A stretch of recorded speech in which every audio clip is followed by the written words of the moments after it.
What up, Salty Crew, and welcome back to another video. I'm so happy that you are here. If you are new to my channel, my name is Nicole and I make vegan cooking videos, lifestyle videos, mukbang, sit down talk videos, and I like to break the stereotypes of angry vegans. I am not an angry vegan. I don't think that every single person on the planet should go vegan right this second.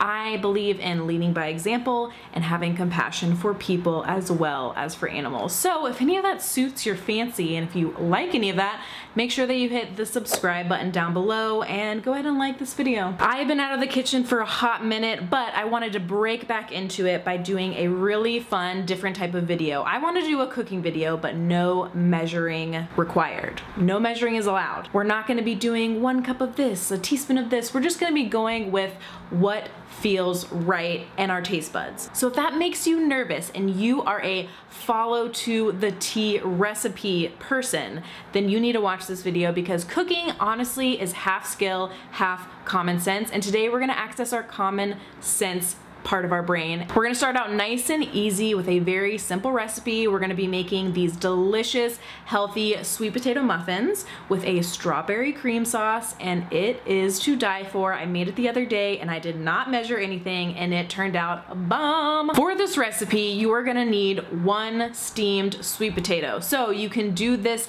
in the oven, you can kind of just bake it in the oven, you can steam it on the stovetop. I'm using my Instant Pot, so it's going right now. It's just gonna heat up my sweet potato and cook it in like 20 minutes. If you don't have an Instant Pot, honey, get on that. So you're gonna have a really well cooked, super soft, ooey gooey sweet potato. So 1 of those and then 1 ripe banana. So we need a spotty banana, people. We don't want any green, we don't want any of that. And we want spots. That means it's gonna be nice and sweet. So these sweet potato muffins are naturally sweetened, so they're a little on the healthier side. So we got sweet potato, we got bananas, and it's also gonna be sweetened with maple syrup. So you need a banana that looks similar to this, if not a little spottier. So the banana and sweet potato is gonna be the base for our muffins, and I'll get into the other ingredients that we're gonna add in there as well. And then for the cashew cream sauce, this is gonna be a strawberry cream sauce. Oh, you guys, it's so good. So the base is going to be soaked cashews. So make sure that you are soaking your cashews. If you don't have time to soak cashews for hours and hours,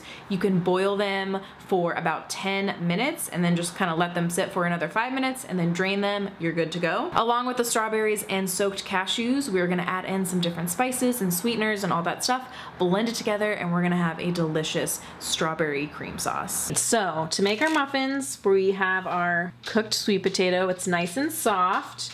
Gotta make sure it's super ooey gooey and that you can mash it with the fork. And then we're gonna take our banana and mash that in there too.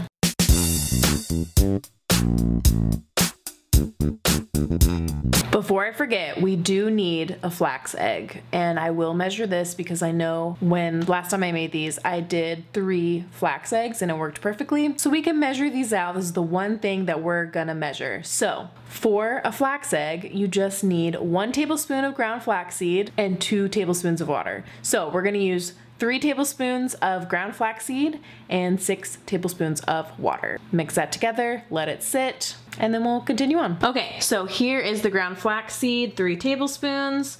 I'm gonna add in 6 tablespoons of water.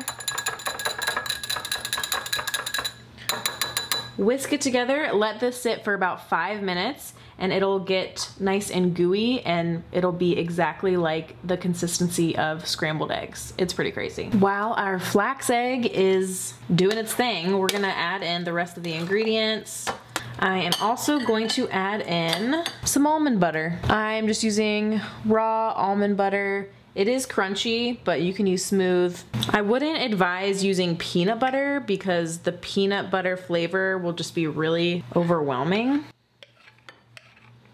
So we're gonna use that much. I don't know how much it is, just kind of going with it. Next up, I'm gonna add some vanilla extract. This is a super cheap one from Trader Joe's. Obviously you can get a better version. This is just what I had on hand, so this is what I'm using. And we're gonna add in that much. Next up, I'm gonna add in some maple syrup. We're gonna do this much. and then see where we're at later. Now time for our spices. So I am gonna add in a bunch of cinnamon. Cinnamon makes this taste so good. So about that much. I might add a little more. And then I'm gonna add in a little bit of clove, just a tiny bit of ground clove. It's very strong, so you don't need a lot of it. Like this much, not a lot at all. And then I'm also going to add in some cardamom. I love the flavor of cardamom. It tastes so good in baked goods. I'm gonna add in about this much.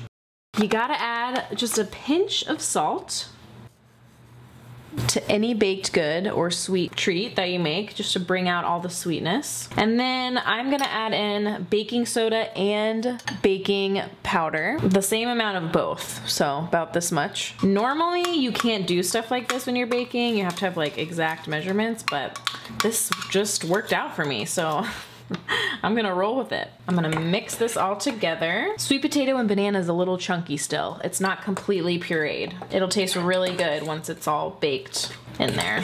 So now I'll add the flax egg. And as you can see, if you've ever worked with a flax egg before, it gets this like gooey, slimy consistency, kind of like raw egg. And you can do the same thing with chia seeds. Now that this is all together, the last thing we need is almond flour. Otherwise, I don't know how this would bake. It would take forever. So almond flour is great for gluten-free baking.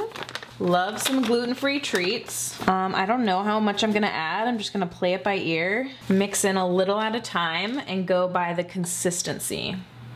So we're just looking for like a batter consistency, like a muffin batter consistency. This is actually pretty good. I think I'll add just a little bit more and we should be golden. So this is the consistency that you want. It just looks like straight muffin batter, like you would follow a muffin recipe and it would come out to this consistency. So now we're gonna taste it. I'm gonna add a little more maple syrup and cinnamon. I'm doing it. I'm also gonna add in more cardamom, pinch more. Oh, I forgot the nutmeg. One last thing, nutmeg. So it's always better to do it fresh, always. You can get it pre-ground, but this is the way I roll. When you do it fresh like this, you don't need a lot. You only need a little when it's fresh. And because I added more maple syrup, I'm gonna add in a little more almond flour to counteract the liquid-iness. Now we're back to a good batter consistency. Next up, I'm going to grease up my muffin tins with some coconut oil. I have my oven preheated at 350. Gonna put my batter in the muffin tins, pop them in there, and our muffins will be done. All right, got my muffin tin and my coconut oil. It's melting in my hand, and I'm just gonna brush the muffin tin, each one, with coconut oil. You only need a little bit. The amount that I had in my hand should cover all 12 of these. I'm gonna get to greasing, and I'll see you in a minute.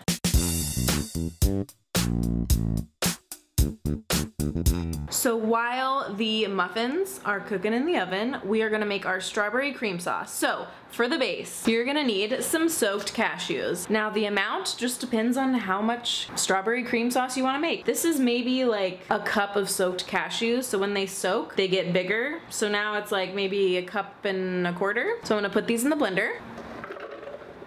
And then you also need strawberries, duh. So I have about this many strawberries. Dump those in there. I'm also gonna add in some almond milk, vanilla extract, squeeze of lemon juice.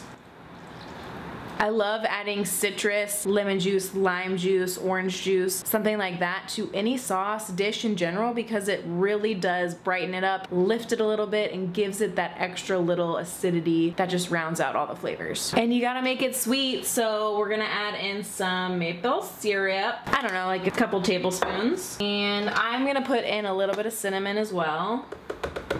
And then you can add salt if you want to. I'm gonna skip it for this. And then we're gonna blend. Okay, it's all blended together and I really like the flavor of it. If you want it more sweet, you can add more maple syrup, more strawberries. So I'm just gonna jar this up and then wait for our muffins to get out of the oven. Okay guys, I have the finished product here. I just took pictures. Now it's time to taste test. Okay, so here's what we got here. We got the sweet potato muffin. This one's a messed up one, that's why I'm eating it. We got the strawberry cream sauce, and then we have cacao nibs on top and fresh strawberries. Oh, of course you can add in chocolate chips to this recipe. I just wanted to keep it like on the healthier side, so I didn't, but let's stop talking and dig in.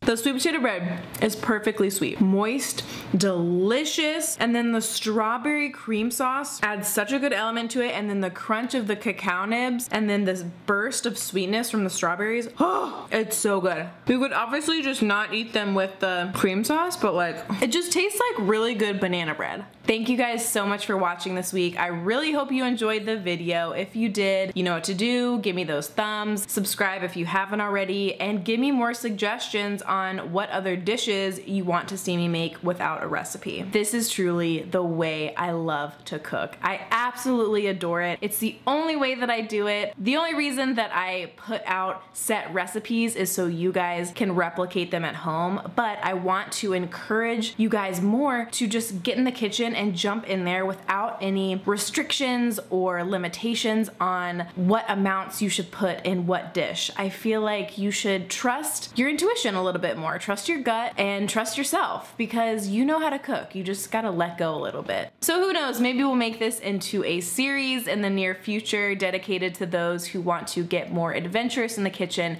and not be tied down by a written recipe. Take really good care of yourself this week, eat good food, and I will see you in the next one.